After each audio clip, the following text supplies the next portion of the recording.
pero yo voy a intentar pues, explicarlo a mi manera, con el fin de que podamos alcanzar esa sabiduría que contiene esta enseñanza teosófica. El tema, ya lo veis, lo eterno se desarrolla en el hombre. El tema ya es profundo de por sí. Pero antes de que el hombre aparezca, pues hay todo un proceso de emanación y de vida que viene del logos cósmico, hasta alcanzar finalmente las formas del ser humano. Pero todo ese proceso veremos un poco cómo y de qué manera se desarrolla. Y al final, si no me acuerdo, y me lo recordáis, quiero hacer algo en la pizarra. Si me acuerdo, porque a veces no me acuerdo. Bueno. Bien, los miembros de la sociedad teosófica, todos, o por lo menos así me lo parece, creemos en la existencia una. La existencia una. No en distintas existencias, sino en la existencia una. Es decir, lo uno. Solamente existe lo uno. Aquello se nos dice que es centro de toda vida. Un principio eterno, ilimitado, inmutable, acerca del cual toda especulación es imposible. No podemos especular en absoluto sobre esa vida una, acerca del cual el uno lo llamamos el uno sin segundo, porque no hay dos, solamente existe el uno, por lo tanto el uno sin segundo. También la existencia infinita, perdurable e inalterable, el eterno hoy, sin pasado, sin presente o sin futuro, el logos inmanifestado. El logos inmanifestado es aquello que aún no se ha manifestado. El inmanifestado, fuera de espacio y fuera de tiempo. El inmanifestado, el absoluto, fuera de espacio y fuera de tiempo. Por lo tanto, es el espacio insondable. No podemos de ninguna de las maneras percibir una realidad que está más allá de nuestra percepción. Y podéis pensar, ¿algún día podemos alcanzar esa percepción? Sí. Hay la escalera de oro para todo estudiante que dice vida limpia, mente abierta, corazón puro, percepción espiritual sin velos. Es decir, que esa percepción espiritual, algún día en nuestra historia, en el futuro, crearemos un destino en el que podremos llegar a percibir esa vida espiritual sin velos. Y esa vida espiritual sin velos es lo insondable, que hoy no podemos alcanzar. Entonces, ese insondable es aquello de donde todo procede. Aquello donde todo retorna. Todo procede de aquello y todo lo que ha procedido retorna a aquello. Los hindúes no le ponen la palabra Dios.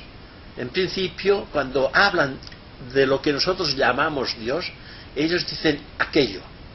No quieren ponerle etiqueta. Porque si le ponen una etiqueta, ellos dicen, lo estamos materializando. Estamos materializando lo insondable, lo real, lo auténtico, lo que está más allá. Por lo tanto, ellos dicen aquello. Y en esta expresión, pues de aquello todo procede, a aquello todo retorna. ¿Veis aquí el proceso del por qué se utiliza esta palabra? De la misma manera, dice el ocultismo, que una ola se levanta del océano, de la misma manera que una ola se levanta del océano, así surge el universo del todo. El todo es como un mar de conciencia que está ahí manifestándose, y cuando hay una ola que salta, es una conciencia que se que se prepara para experimentarse. Una ola se levanta y tiene su experiencia y su vida, y cuando vuelve a entrar en el seno de ese gran océano de vida, entonces está otra vez en el todo. Pero finalmente la ola pertenece al todo, se individualiza porque sale del mar, del gran océano, pero tiene su experiencia y vuelve nuevamente al océano. Eso también ocurre en toda la manifestación y ocurre también en el ser humano. El ser humano simboliza esa ola que surge, porque surge del todo, y que a su vez y a su debido tiempo vuelve nuevamente en el todo. Con lo cual queremos decir con ello que existe la conciencia universal, y que de esa conciencia universal una mini conciencia se individualiza, tiene su experiencia individual, y una vez vivida vuelve nuevamente a la conciencia universal. ¿Veis un poquitín el proceso? Es muy hermoso, es casi poético cuando lo miramos, cuando reflexionamos, sería mejor la palabra, cuando reflexionamos sobre ello. Hay una existencia y el universo es una forma o manifestación de esa existencia. Lo de la ola es para simbolizar lo que estamos diciendo. Solamente hay una existencia, solamente hay una vida, solamente hay una conciencia general, y el universo es precisamente una forma o manifestación de esa vida una. Por eso cuando se habla de esa vida una, o de esta manifestación que es el propio universo, se dice que el Padre da vida a la Madre, que la ideación cósmica a su debido tiempo manifiesta una dualidad del sí mismo y crea lo que se llama la sustancia cósmica. Esta sustancia cósmica es la materia virgen del espacio. Y tenemos aquí una dualidad: materia virgen del espacio y ideación cósmica. Ideación cósmica, sustancia cósmica. Estos dos aspectos de una sola unidad, marcaríamos un punto, una unidad. Esta unidad marca en un momento determinado ideación cósmica y sustancia cósmica, pero surgen los dos aspectos de esa unidad desconocida que llamamos el uno. Entonces aquí se establece una relación entre sustancia cósmica e ideación cósmica, que solamente es uno. Y de esta ideación cósmica y de esta sustancia cósmica surge un tercero. Y ese tercero es el universo. En ese caso, cuando lo miramos bajo un punto de vista teosófico, decimos Padre, Madre, Hijo. O bien, primer logos, segundo logos, tercer logos. El tercer logos es el gran creador. ¿Veis? Aquí ahora tenemos una trilogía. Aquí tenemos una trilogía que va a mirar, que mira hacia la materia, porque es la manifestación. Eso sería la ideación cósmica, esto sería la sustancia cósmica, y esto sería el universo. Porque el universo en realidad es el Hijo. ¿El Hijo de qué? Del Padre y de la Madre. ¿Lo veis? El Hijo del Padre, primer aspecto del Logos, el Padre. Segundo aspecto del Logos, la Madre. Y la interrelación de estos dos aspectos surge el Hijo. Un tercero, se dice. Surge un tercero. Y ese tercero es el Hijo. Y el Hijo es el universo. Esto bajo un punto de vista cósmico. Bien. Así que, proviniendo de la profundidad de esa existencia una, un logos imponiéndose a sí mismo un límite El logos se impone a sí mismo un límite, porque es omnisciente, no necesita un límite, porque él lo es todo, en todos los universos. Pero él se impone un límite. Por ejemplo, cuando debe de manifestarse antes de que este punto surja, él delimita. Delimita su campo de evolución. Lo delimita. Pero esta circunferencia que vemos aquí dibujada no existe. Esta es hipotética, porque nuestra mente sí que la necesita. ¿Por qué la necesita esta circunferencia? Porque nuestra mente está limitada, tiene límites, por lo tanto no podemos ir a lo ilimitado con nuestra mente. Hemos de ponerle una limitación. Y de esta manera, si ponemos una limitación, con nuestra mente limitada podremos comprender. Pero lo ilimitado es imposible comprender con nuestra mente finita, o limitada. Entonces, cuando el logos se quiere manifestar, delimita su campo de evolución. Y en ese campo de evolución vamos a hacer exactamente el mismo proceso. Al delimitar ese campo de evolución,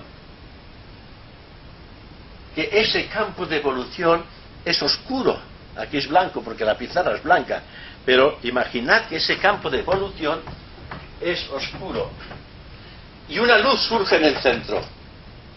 Esa luz que surge en el centro es la luz del inmanifestado que se manifiesta, porque el inmanifestado no está, pero hay una luz que proviene del inmanifestado y surge en ese mundo de tinieblas, surge una luz, y esa luz es el manifestado, el absoluto que se manifiesta. Y a partir de este momento, ese punto se mueve, y se mueve hacia la circunferencia. Y dice, y de la circunferencia no se pasa. Pero que el estudiante tenga siempre bien presente que la circunferencia no está en ninguna parte, pero el punto en todas partes. Por lo tanto, el punto está en vosotros y en toda manifestación el logos está presente. Porque esta presencia del punto principal llamado laya está en todas las formas presentes. Por eso se dice que el logos, el logos está en todas partes y Dios, que Dios está en todas partes y en todo lugar, dice el cristianismo, y en el interior de cada ser humano. No estamos diciendo cosas distintas, pero no estamos hablando del mismo Dios. Hablamos de un Dios que no es antropomórfico. Es un Dios auténtico, real, sin formas. Entonces, aquí estamos viendo lo mismo. Y en ese tercer aspecto, dentro de lo que es en la materia, porque existe esto mismo, existe también en la conciencia del logos, ¿veis? La conciencia del logos. En esa conciencia del logos estamos viendo esto, el aspecto conciencia del logos, delimitación del campo de evolución, la aparición del absoluto que va a manifestarse, la división entre lo que llamamos, vamos a utilizar palabras más conocidas, espíritu, materia, o ideación cósmica, sustancia, de ahí surge toda la materia, mula prakriti, la materia virgen del espacio, sustancia cósmica. Y finalmente, esto se va en tres direcciones, y en estas tres direcciones surge la divina tetrada, es la conciencia, estos puntos de la divina tetrada que van a surgir para que se manifieste en el aspecto materia. Aquí sería aspecto conciencia y el duplicado en la materia. Y en el duplicado de la materia encontraríamos en ese tercero aquí abajo, encontraríamos la cruz, no la divina tetrada.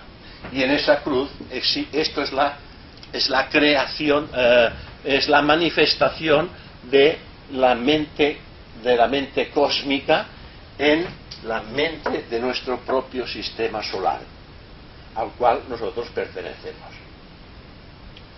Este de aquí. Pero en la parte superior esto ya es el aspecto conciencia y aquí el aspecto materia, donde va a surgir espíritu y forma. Existe este espíritu y forma canalizándose con el fin de que siempre hay algo que empuja, ¿no? Si hay espíritu y si hay materia, entre espíritu y materia tiene que haber algo que empuja. Y ese algo que empuja es la luz del logos. Esa luz del logos conocida en teosofía por Fuat. ¿Habéis oído hablar alguna vez de Fuat? Y Fuat está en todas partes. Por lo tanto, la luz del logos, que es Fuat, está en todas partes. Sin ella no podríamos vivir.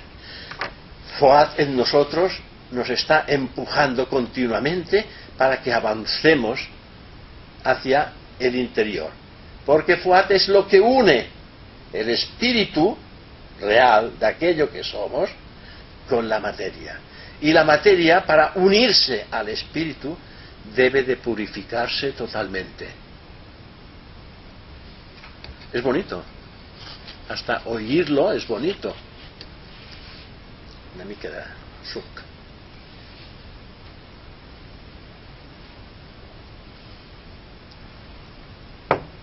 Así que hemos de entender, por lo que hemos ido diciendo, que el logos manifestado no es el segundo, porque podríamos pensar, hombre, si este es el primero, pues este será el segundo, ¿no? Entonces, el segundo logos no existe, sino el uno en manifestación. El uno se manifiesta en tres aspectos. Vosotros habéis oído decir que en el cristianismo se habla de las tres personas de la Santísima Trinidad. Que es eso, del misterio de la Santísima Trinidad, ¿verdad? Que bueno, yo mismo pues lo he aprendido en las catequesis cuando era niño. El misterio de la Santísima Trinidad. Tres personas en un Dios solo. Y nadie te podía dar explicación de este tipo de cosas. Bien, en realidad es eso, pero no son tres personas, son tres aspectos. Son tres aspectos de una misma realidad. Esa realidad es lo que llamamos Dios o el inmanifestado, que se manifiesta en tres aspectos, es decir, en tres direcciones. El aspecto 1, este aspecto 1 se manifiesta en tres direcciones, en tres aspectos. Este sería, que es el resultado de todo esto que hemos estado aquí hablando. Vamos a utilizar entonces. Este sería el Padre, este sería el Hijo y este sería el Espíritu Santo. ¿Veis? Y a estos tres aspectos del Logos, son tres fuerzas poderosas de este mismo Logos, a los cuales se le llaman Prana, Kundalini y Fohat. Tres aspectos de la propia divinidad, pero que en realidad es uno. Todo es uno. Así que no podemos hablar nunca de tres personas, sino de tres aspectos. Pero bueno, hablaremos de personas también para que veamos que de alguna manera coincide un poco, hasta un cierto punto, no en su totalidad, con las mismas enseñanzas que encontramos en el cristianismo, en el judaísmo, por ejemplo. Así que ese Logos uno, que es el Logos cósmico, es el supremo regente del universo.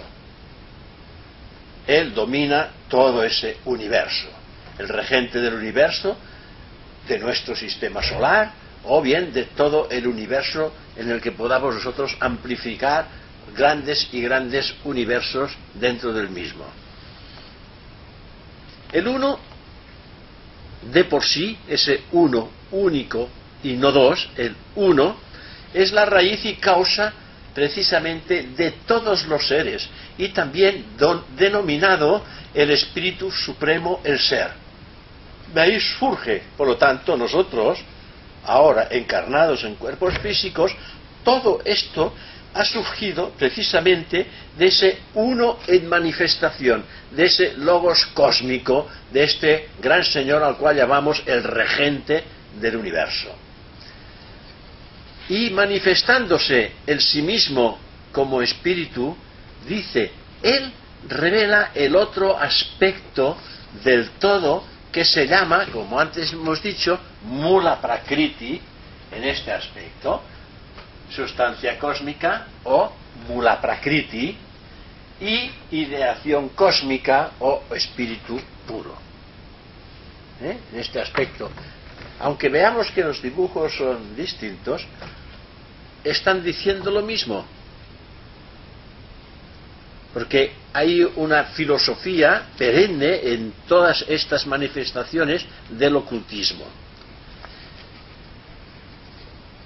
Este punto laya o aspecto del uno sin segundo manifiesta a su vez una parte de sí mismo, no su totalidad, una parte de sí mismo. Y la ciencia oculta nos dice de que lo que es arriba sí es abajo, y lo de aquí abajo es lo mismo que es arriba. Así es abajo, lo mismo es arriba. Entonces, si lo buscamos un poco más cercano, lo podemos llevar a nuestro terreno, porque si hablamos de algo que está muy por encima de nuestro terreno, pues aún lo entendemos menos. Así que si lo llevamos a nuestro terreno, cuando nosotros encarnamos físicamente, no empleamos toda la sabiduría acumulada durante cientos y cientos de edades vividas como existencias. No lo empleamos. Porque si sabemos que llevamos rodando por ese mundo tierra durante cientos y cientos de vidas como personalidades, en cada una de estas personalidades algo bueno habremos hecho. Muchas cosas negativas y malas también las habremos hecho, pero cosas constructivas y positivas sí que habremos hecho algunas, o muchas, quién sabe. Estas cosas de tipo constructivas y buenos de servicio para la totalidad, pocas, pero algunas habremos hecho, estas jamás se pierden. Estas quedan almacenadas en nuestro cuerpo causal, en el mundo del mental superior, en el cuerpo causal. Porque el cuerpo causal se va construyendo con nuestros pensamientos, emociones, sentimientos y acciones que responden a la evolución. Por lo tanto, si responden a la evolución, es una cooperación con el plan del Logos. ¿Lo veis? Todo lo bueno que podamos realizar durante una existencia es una cooperación con el plan del Logos, que es el plan del Logos: amor, justicia y evolución. ¿Veis? Algo de esa trilogía, en cada existencia, algo bueno hacemos. Y eso poco o mucho que hacemos bueno, eso queda almacenado en nuestro cuerpo causal. Y a lo mejor preguntaréis, ¿y qué es lo que ocurre con las cosas negativas que hemos realizado en todas estas vidas?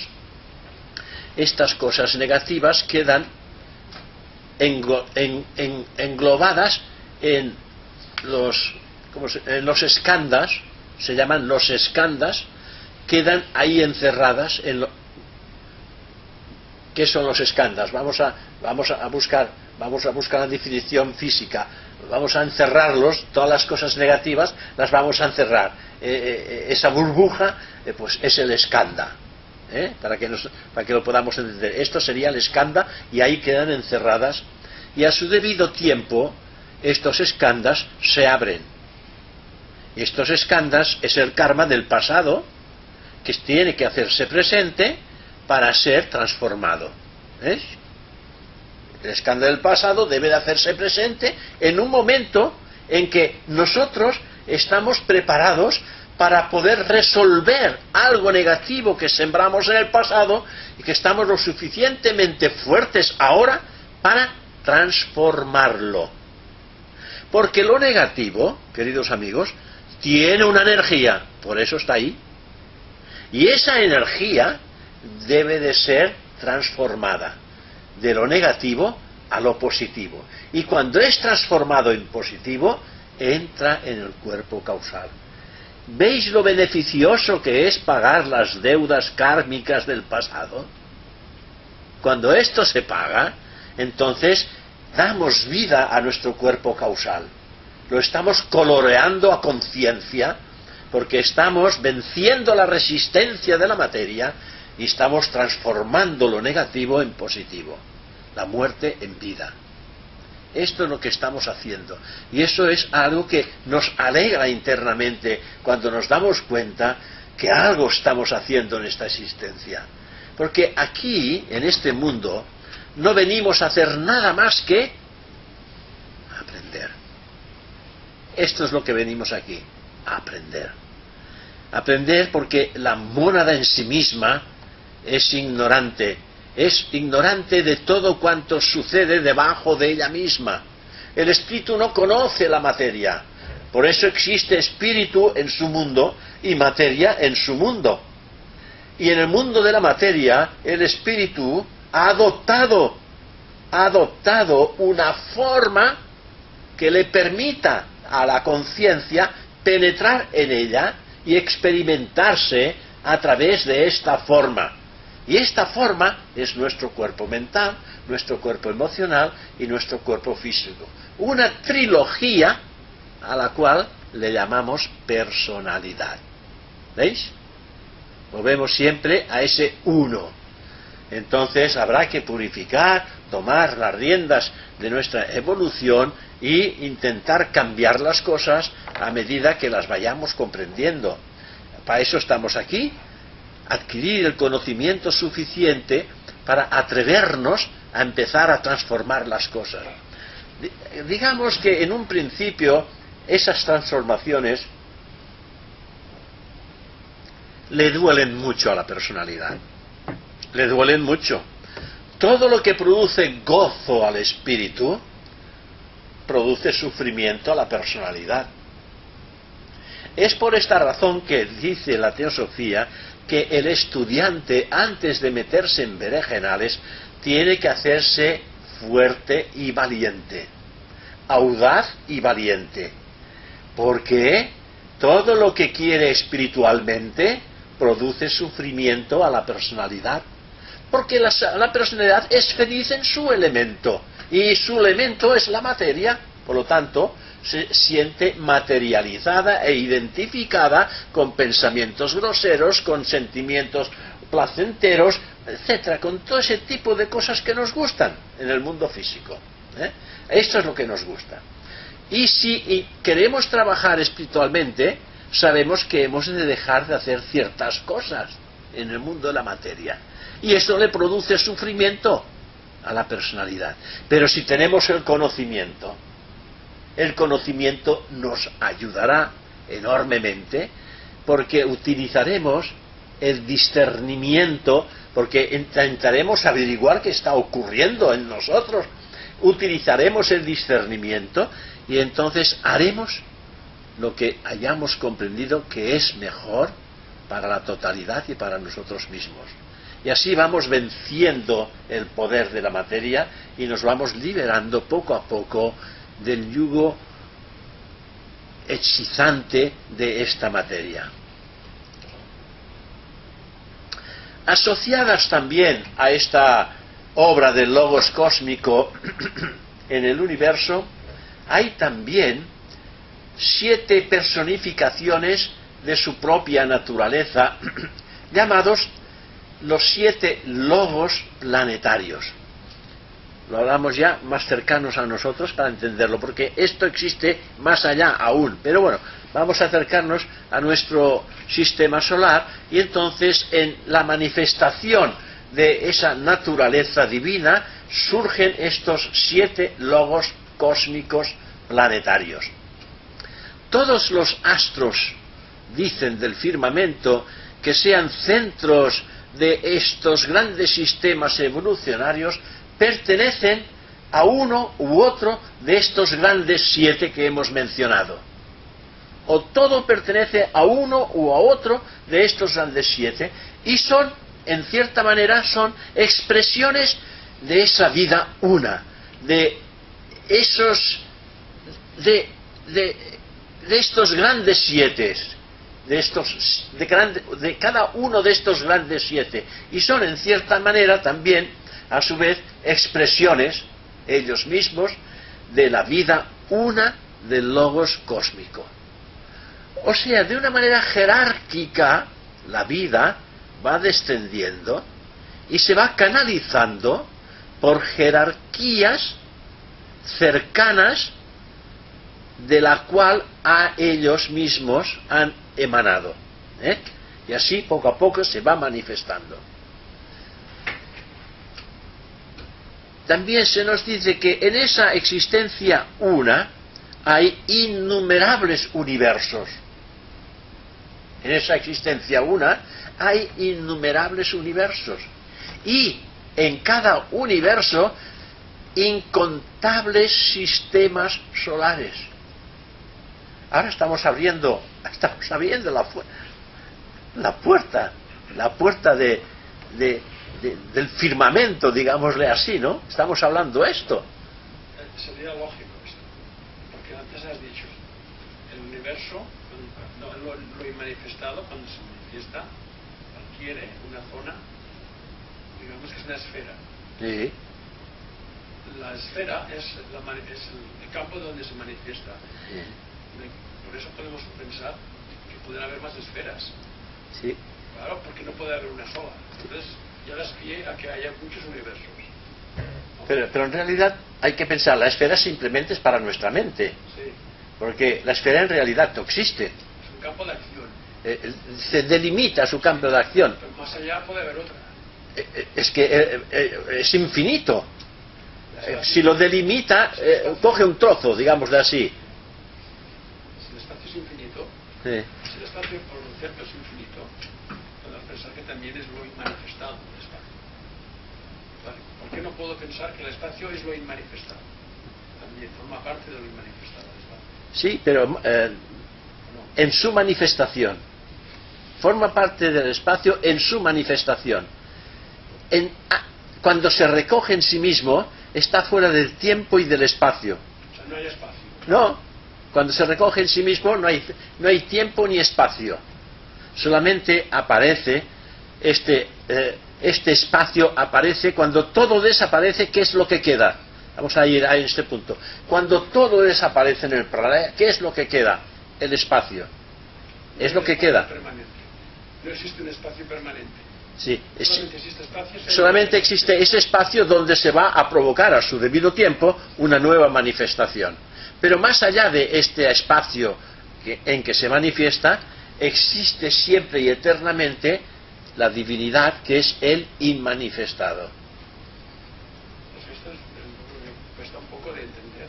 Sí. Que no hay espacio en lo inmanifestado. En lo inmanifestado, no. No hay ni siquiera espacio. No hay nada en cuanto a manifestación. Espacio entendido Pero, como nosotros lo entendemos. pero al mismo tiempo hay una cosa, que en él no hay nada y está todo.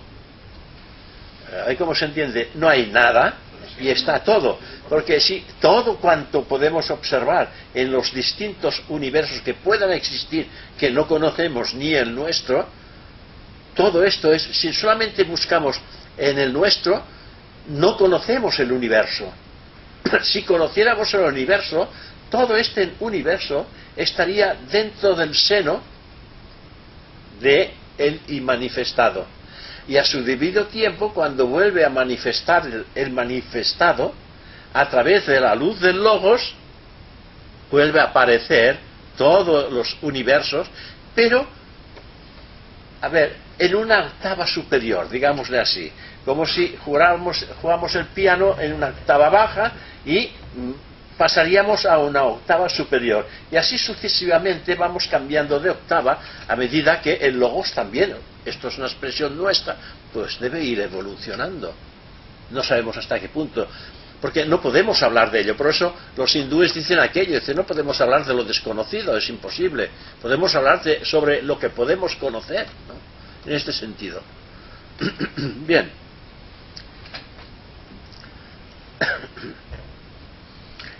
Decíamos que en cada universo hay incontables sistemas solares. Nosotros pertenecemos a un sistema solar, pero en nuestro universo hay incontables sistemas solares. Cada sistema solar recibe, como el nuestro mismo, cada sistema solar recibe energía y es controlado por un poderoso ser al cual le damos el nombre, o se le da el nombre de Isvara o Logos solar. En teosofía lo conocemos como Logos solar. Este es el gran y poderoso ser que tiene bajo su conciencia toda la manifestación del sistema solar, no solamente del contenido de nuestro esquema terrestre, de nuestra manifestación terrestre o de nuestro esquema, sino de todos los distintos esquemas que dentro de nuestro sistema solar están funcionando en la actualidad. Y también nos dice que como un astro, el señor del sistema, entre las miriadas de estrellas, vive, se mueve y tiene su astro ser paterno en uno de los 7 grandes que antes hemos mencionado. Con todo él refleja directamente vida, luz y gloria sin segundo para su sistema. Él precisamente es todo lo que los hombres quieren significar o queremos significar como Dios. Que no sabemos lo que estamos diciendo, es lo que queremos significar como Dios, pero no sabemos lo que es Dios. Y no sabemos lo que es Dios porque no conocemos la realidad de aquello que somos. Por eso en ocultismo se dice que lo fundamental antes de avanzar es llegarse a conocer uno mismo. Por eso en el dintel de Delfos pone: hombre, conócete a ti mismo, conocerás a los dioses y al universo entero. Pero jamás conoceremos esto si no conocemos la realidad en uno mismo. Porque si conocemos la realidad en uno mismo, conocemos a Dios manifestado en un ser humano. ¿Veis? Claro, y si conocemos a Dios manifestado en el ser humano, conocemos el universo. Y hoy no conocemos ni el vecino que está al lado de casa. Conocemos muy poco. Imaginaros que por alguna razón sea el momento en que descubrís la realidad del sí mismo en vosotros. ¿Sabéis qué descubriríais? Además del universo entero, descubriríais el sí mismo de todos los seres que os rodean en la vida. El sí mismo, aquel sí mismo que los otros seres aún no han encontrado.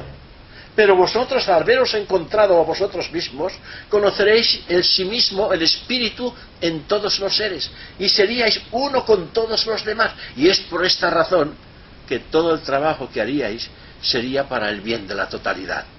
Haríais el trabajo del santo, el trabajo del sabio. El sabio no puede hacer otra cosa. No puede hacer tonterías, no puede cometer errores el sabio. Por eso es sabio. Por eso es sabio. En la antigüedad a los sabios les llamaban nagas. No sé si lo habéis alguna vez hecho escuchar. En la antigüedad a los sabios les llamaban nagas. y la palabra naga quiere decir serpiente. Y es por esta razón que Saturnino Torra, que lo habéis conocido, él decía, hay que ser listos como la serpiente, porque es que la serpiente simboliza la sabiduría en el hombre. Esa serpiente que muerde la cola, que se muerde la cola, y simboliza esa hipotética circunferencia en la que se mueve todo el proceso de la divinidad y que limita, ¿veis?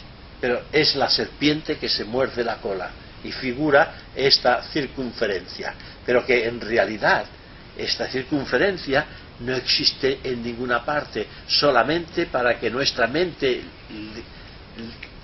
que es limitada, pueda acceder a un conocimiento, no en su totalidad, pero que nos hace comprender un poco el mecanismo. Posiblemente cuando nos conoceremos a nosotros mismos y conoceremos el universo, veremos que toda esta enseñanza simbólica simplemente ha servido para que nosotros actualicemos el poder de la vida del Cristo interno en nosotros, y que después no tendremos necesidad de estos símbolos.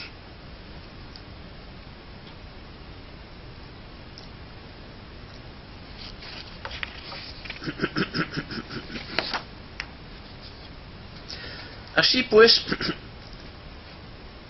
el logos de nuestro sistema, como habéis visto, es triple. Primer logos, segundo logos, tercer logos, Padre, Hijo, Espíritu Santo.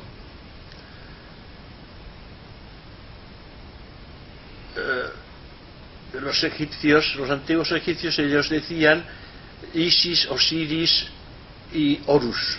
¿Veis? Siempre en cualquier civilización encontramos estos aspectos. Nosotros adoramos un Dios en la Trinidad, y en la Trinidad, en la unidad, sin confundir a las personas ni dividir la sustancia, es decir, sin confundir jamás en nuestra mente la acción y las funciones de estos tres aspectos o personas o máscaras, porque en definitiva persona quiere decir máscara, y tras las máscaras siempre hay algo escondido, tras la persona hay algo escondido, por eso se le llama persona, que quiere decir máscara, y escondido está la realidad, esta realidad oculta, cada una en su propio plano, pero sin olvidar por un momento, nunca hay que olvidar esa eterna unidad de la sustancia o materia virgen del espacio o sustancia cósmica, de donde van a surgir todas las formas, ¿no? Lo que se halla detrás de todo el plano más elevado, en este aspecto, plano más elevado de nuestro sistema solar, que sería esta sustancia cósmica, o bien en este aspecto, esto de aquí, esto sería sustancia cósmica, y arriba ideación cósmica o espíritu y materia, como queráis.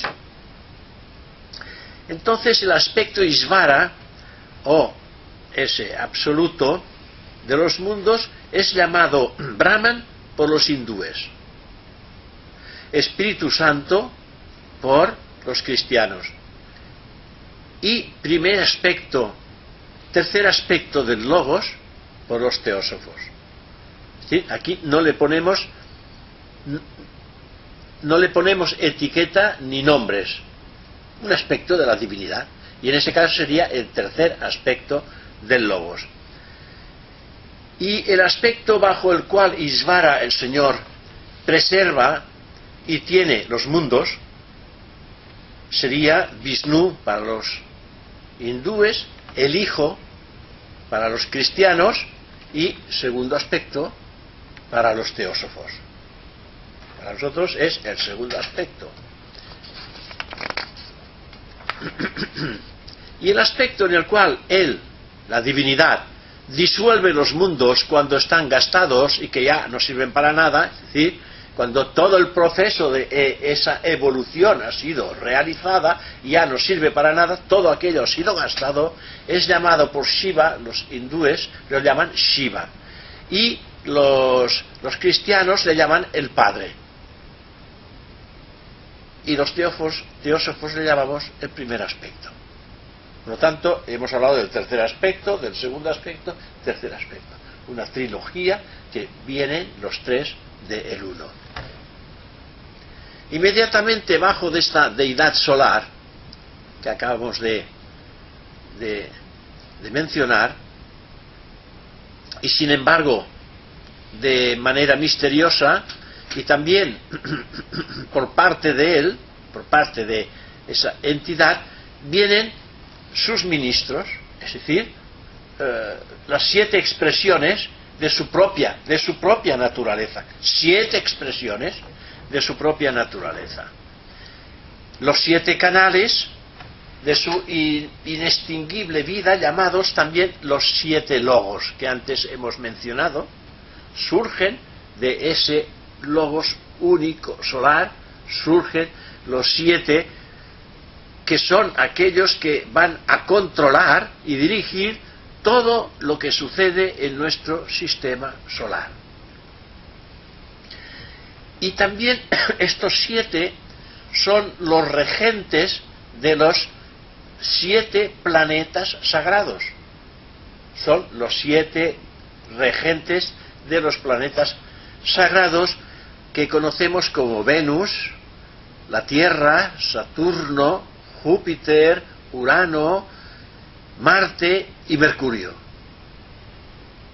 Son estos 7 regentes. Cada uno de los 7, precisamente cada uno de estos que acabo de mencionar, es la cabeza y regente de jerarquías, entidades creadoras que trabajan precisamente bajo su dirección en formar y preservar el sistema solar. Y que no puede haber error, porque ellos son precisamente los que se han emancipado en anteriores manvántaras de toda limitación que la materia les pudiera imponer.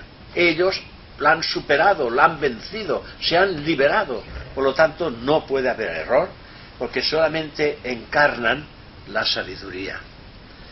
Y a sus órdenes, a las órdenes de estas entidades y jerarquías, también existen en el cuarto nivel de estas jerarquías creadoras, están las mónadas o espíritus puros que somos cada uno de nosotros en los planos más sutiles de la divinidad.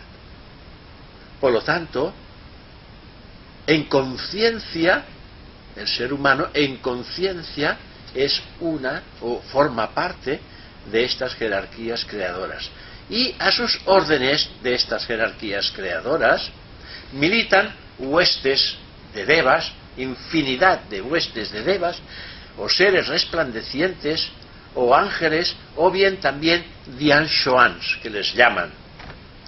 Y en la tradición cristiana, estos nombres que acabo de enumerar tienen también su exposición como ángeles, arcángeles, tronos, protones, potestades, querubines y serafines.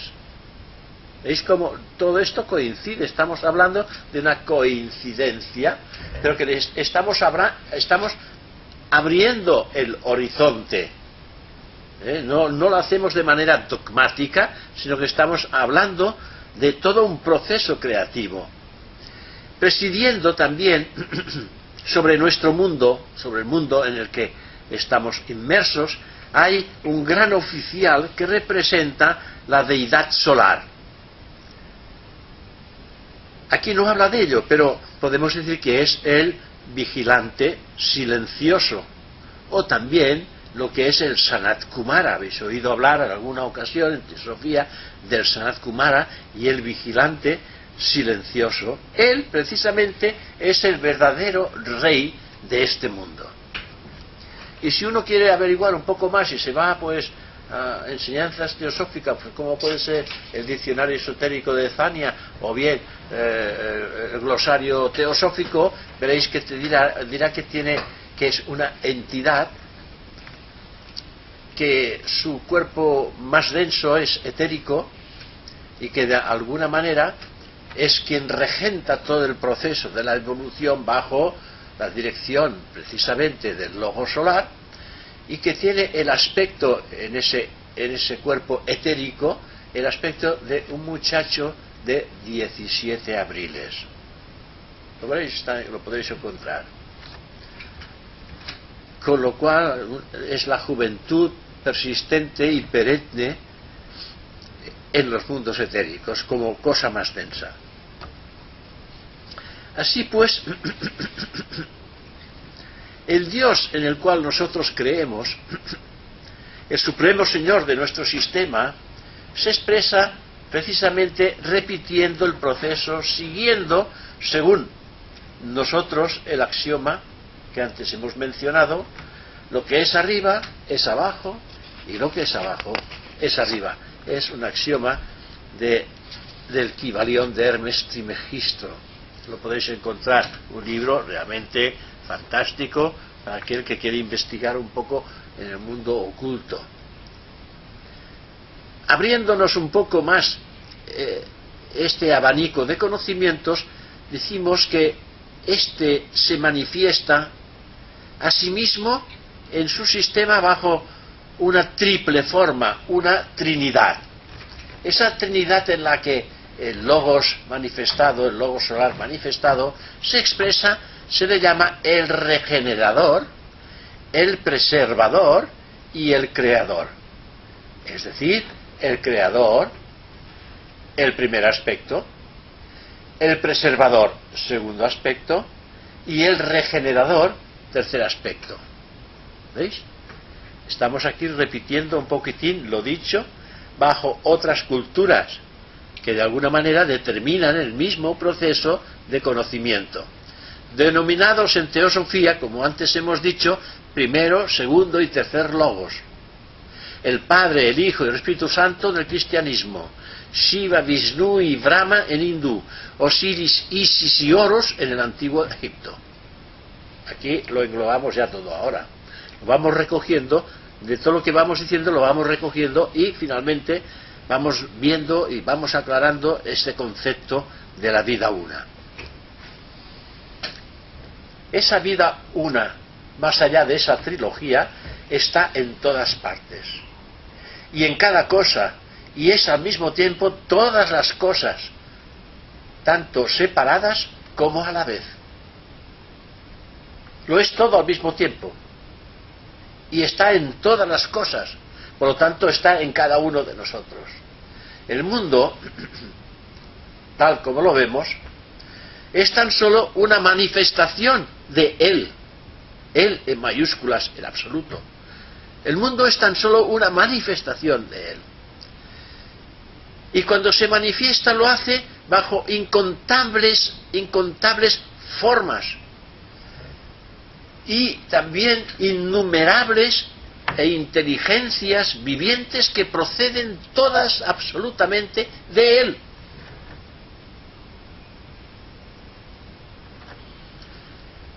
Como más tarde proceden de Él también, pues los vegetales, los animales, los hombres. Así que solo hay una vida una, exhibida en innumerables formas. La vida está en todas las cosas. La vida está en esta mesa. En esta mesa que la veis ahí quietecita, que no se mueve. Pero si los átomos que configuran toda esta vida se le retirara el hálito de vida de Dios, se fundiría totalmente. Esto ahora existe aquí y existe para nuestros sentidos. Esto existe para nuestros sentidos. Pero el día que nos conozcamos a nosotros mismos, esto dejará de existir. Dejará de existir porque nuestros sentidos ya no estarán adheridos en el mundo de la materia. Porque para nosotros solamente existirá lo eterno, porque hemos despertado en lo eterno. Antes he dicho que veréis el yo superior de todos los seres, es decir, veréis lo eterno en cada uno de aquellas personas que entran en contacto con nosotros mismos. Si la dejo para el final, luego no me acuerdo. No, sí, sí. ¿Cómo se llama esta fuerza que cohesiona todos los átomos? Que es una vibración, ¿no? Sí. Que sin la cual todo se vendría al caos. Sí. Es la vibración, ¿no? Sí, esta fuerza es la luz del Logos que antes hemos mencionado, que es Fohat. Fohat. Fohat es la cohesión. Es el que lo vivifica todo y lo que de alguna manera lo cohesiona todo. Porque ese Fohat lo hemos ido descubriendo ahora, no hace mucho dentro de nuestros estudios. Está en todas partes y en todo lugar. Por lo tanto, está en nosotros. Si antes que nada lo que aparece, lo primero que aparece es esa luz del Logos. Que digo lo que no sé, me lo invento, que es lo que decía Saturnino todo. Me lo imagino. Yo digo, lo que no sé me invento, esto lo decía él. Porque claro, yo no puedo decir, esa luz del Logos es lo que trae consigo esta ideación cósmica. Entonces estoy hablando de formas. Estamos viaculando una energía de una divinidad desconocida. ¿En qué manera se hace? No lo podemos. Porque la ciencia ahora últimamente publica cosas y están hablando mucho de la radiación de fondo, la energía oscura. Sí. Está siempre, que es infinita y que están asustando de lo que es, porque tiene mucho más poder que todo lo que está manifestado en materia, ¿no? Esta radiación de fondo, que la están intentando medir, saben que existe, por datos, lo han hecho, ¿no? Que hay una fuerza invisible que no han llegado a decir que es Fohat y que lo mantiene todo con vida, pero sí que lo han descubierto en una palabra. Podemos pensar que están descubriendo a Fohat. Cualquier día podemos enterar de que... Más bien podrían descubrir, porque prana es una gran fuerza, una fuerza que es un gran poder porque gracias a prana, que es prana y vida, es vitalidad y es vida, se mantienen las formas. Si no hubiera prana, nosotros no existiríamos, que es la vitalidad, que da vitalidad a las plantas, que da vitalidad a las formas, que da vitalidad a todo, ¿no? Y luego existe Kundalini. Esta es una energía que hace que crezcamos, ¿eh? Y luego existe Fohat. Fohat es la que está formando los grandes planos de la naturaleza y también los subplanos, y Fohat es también lo que vivifica la materia, prepara precisamente para que prana, vitalidad, creen estas formas y Fohat las vivifique, en este aspecto. No, entonces nosotros, ¿cómo esto puede funcionar? No, siempre nada más sabemos lo que aquellos individuos que lo han experimentado en conciencia han puesto letra. Pero en la letra no se puede poner todo lo que ellos han experimentado, porque la letra es limitada y la letra hace parte también de la mente, de nuestra mente limitada, y es difícil explicar lo que es inexplicable, porque tienen que darle forma a lo que no tiene forma. O sea que el día que descubramos la realidad, estos conocimientos que ahora nos ayudan quedarán completamente desfasados, porque estaremos en lo real, que no hace falta ningún tipo de conocimiento, porque habremos asimilado el proceso mediante el cual esa mente superior abstracta está en contacto con lo divino. Pero nosotros, al no estar en contacto con lo divino, pues bueno, hemos de poner etiquetas a todas las cosas. ¿Qué es lo que dice la Vedanta Advaita? Él dice, mira, esto es un anillo, esto es un anillo, esto que tengo aquí en el cuello es una cadena, esto que uno lleva aquí es un brazalete que es de oro, un anillo que es de oro, y una cadena que es de oro, o un reloj que es de oro. Fíjate, hemos puesto distintas etiquetas a un material que es el oro, que finalmente todo es oro. ¿Veis? Entonces nosotros en la vida le ponemos etiquetas. Juan, Pérez, María, Julia, pero estamos poniendo etiquetas a algo que es la vida una. Porque si fundimos todo el oro y haremos un lingote, todas estas joyas están dentro del lingote. Y de este lingote podemos crear nuevas formas, nuevas joyas, con lo cual de esa vida una podrán surgir nuevas humanidades. ¿Veis un poco? Pero que en realidad esto no lo podemos comprender. Pero lo explicamos con palabras y no decimos la totalidad de aquello que es. Estamos limitados por nuestra mente, pero hemos de jugar con lo que podemos oír, ver y tocar ahora. Después, cuando alcancemos esta realidad del yo, adquiriremos percepciones inimaginables ahora. Por nosotros no lo podemos imaginar cómo y de qué manera actuarán, ni cómo podemos comprender que se ven o que se tocan. Pues no lo sabemos cómo ocurrirá. Hablamos de percepción espiritual sin velos. Sin velos quiere decir desnudo, no hay nada que lo tape. No hay etiquetas ninguna que puedan de alguna manera disfrazar lo que en aquel momento estamos percibiendo. Claro, esto es muy fuerte para darle una explicación, pero nos sirve, ahora nos sirven estos nombres en la manera que ellos nos lo escriben, porque también nos hace pensar, nos hace reflexionar y de alguna manera quizás nos hace intuir. Intuir. ¿Cómo? Pues a medida que uno se va familiarizando con esta manera de pensar más allá de esa mente objetiva, nos estamos percibiendo subjetivamente esa luz de Buddhi que te da entendimiento y claridad. Esto a mí me parece que lo hemos de coger por aquí, ¿no?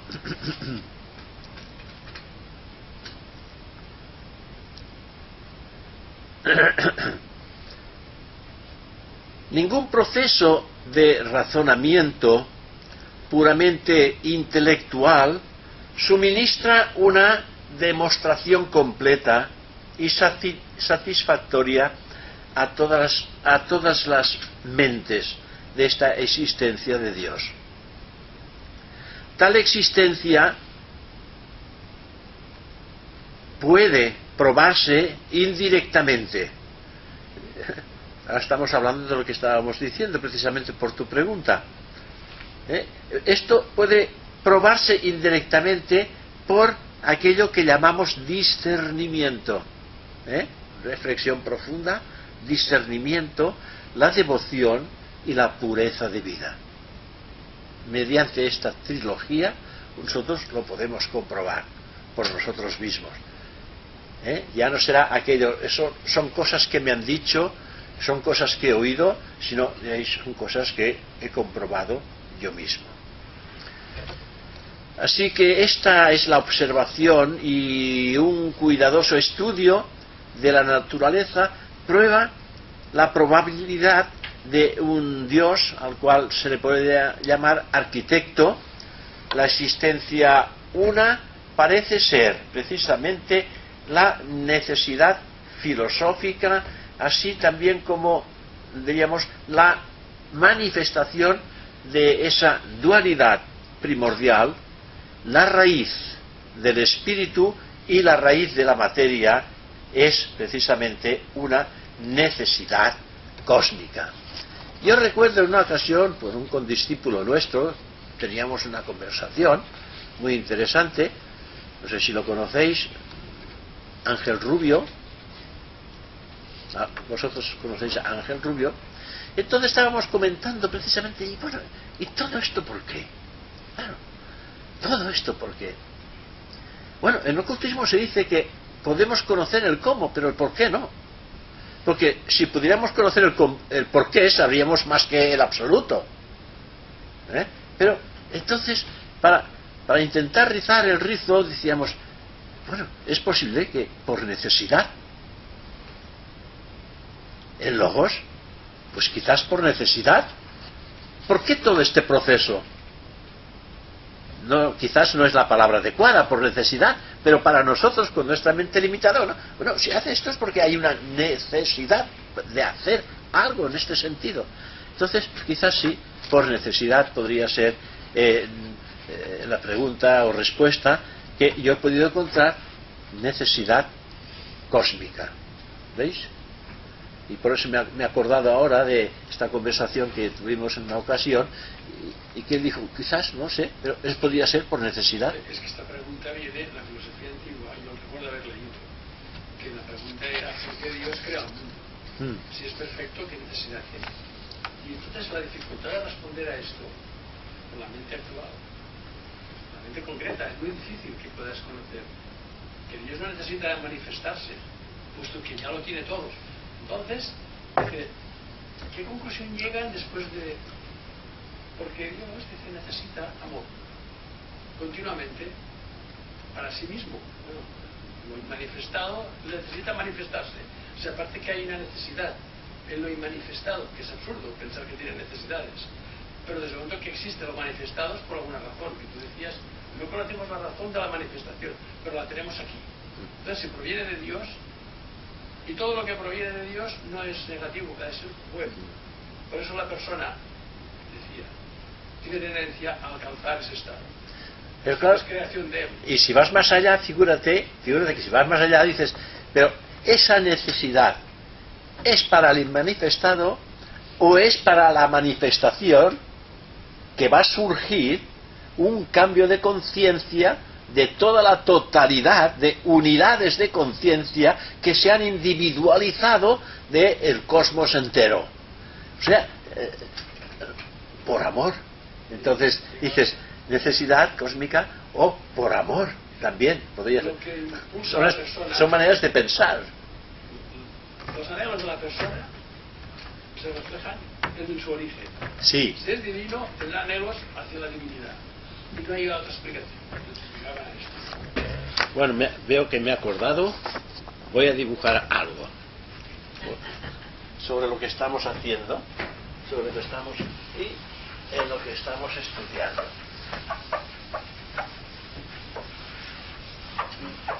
Sabéis que hemos hablado que en el hombre existe como primera manifestación, antes de que surjan los grandes planos de la naturaleza, pues surge la emanación de esa chispa divina, que es precisamente la mónada o espíritu puro.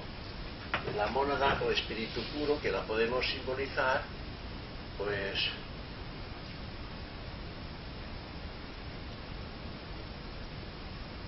antes la hacía de golpe, pero ahora ya no me acuerdo cómo la hacía. Más o menos, ¿no? Sí. Esto podría ser, pues, la mónada,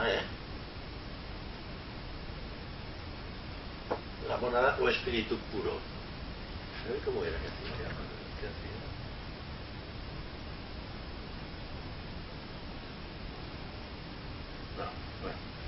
No me acuerdo. Se hace sin levantar el lápiz, pero bueno. La haremos un poco más pequeñita. Muy grande.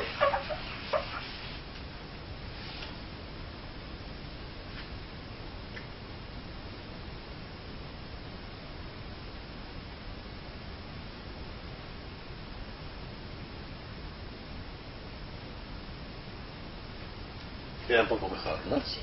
Más pequeñita. Bueno, entonces en el descenso la mónada, que tiene que hacer todo su periplo de evolución, tiene que hacer todo un descenso hacia la vida material para volver otra vez a ascender. En este aspecto llamamos que Dios es la divinidad, la mónada misma, y que se manifiesta en tres aspectos, ¿no? ¿Conocéis los tres aspectos de la divinidad en el hombre? ¿Cómo los llamáis? Los tres aspectos de nuestra divinidad. Exacto. A eso le llamamos Atma, Buddhi y Manas, ¿no es así? Y después, yendo un poco más abajo, encontramos esto que desciende aquí, esto es el Sutratma, conocéis, ¿no? Sí. El Sutratma y lo argentino, como queráis llamarlo, ¿eh? Entonces nos encontramos con el cuaternario inferior, ¿no? El cuaternario inferior.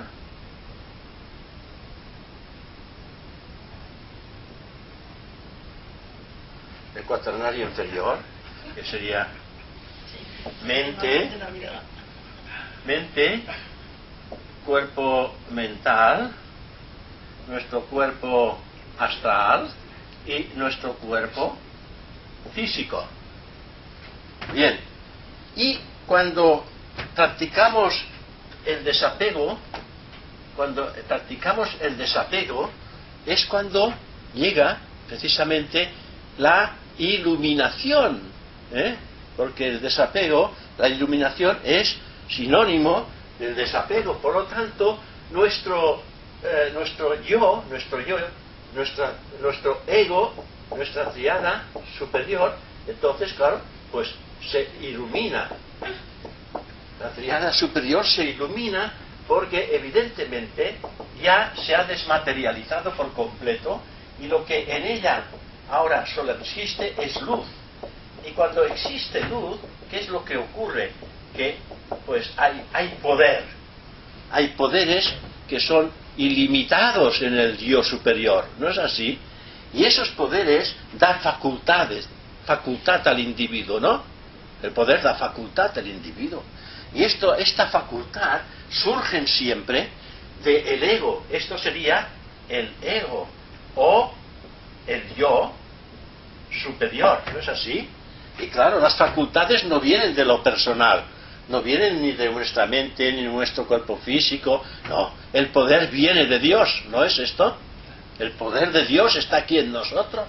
Y entonces, automáticamente, pues hay unos grandes regalos que van a la personalidad, unos grandes regalos que son preciosos. ¿Cómo puede ser, por ejemplo, el gran regalo de la percepción sin velos que hemos hablado ahora?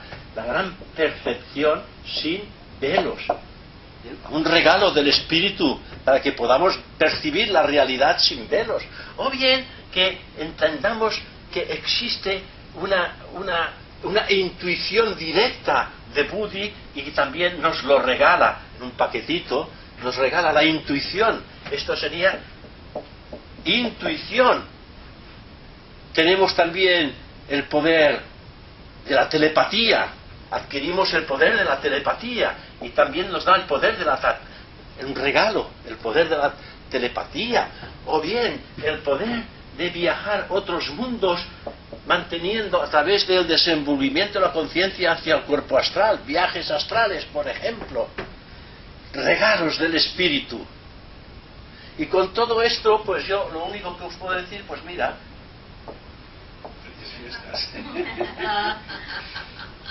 ya decía yo que era un árbol. Pero todo el ocultismo está aquí. Y está en el pesebre. El pesebre es ocultismo puro también. No es el simbolismo, esto es el simbolismo. Y eso también es el simbolismo. Entonces todos los poderes del alma pueden ser utilizados por este señor que está aquí, que está viviendo en este mundo, ya tiene contacto con todos estos poderes porque son los regalos del espíritu. Y esto ocurre cuando el cielo está más cerca de la tierra. Por eso hay esta felicidad, hay esta felicitación. Y por muchas gracias y que tengáis también vosotros pues unas felices Navidades y un buen principio de Año Nuevo. ¿Qué opina, señor Tarragó, qué opina usted de que se va a acabar el mundo mañana? ¿Cómo dice? De estos planetas que se van a... No te preocupes, si pasan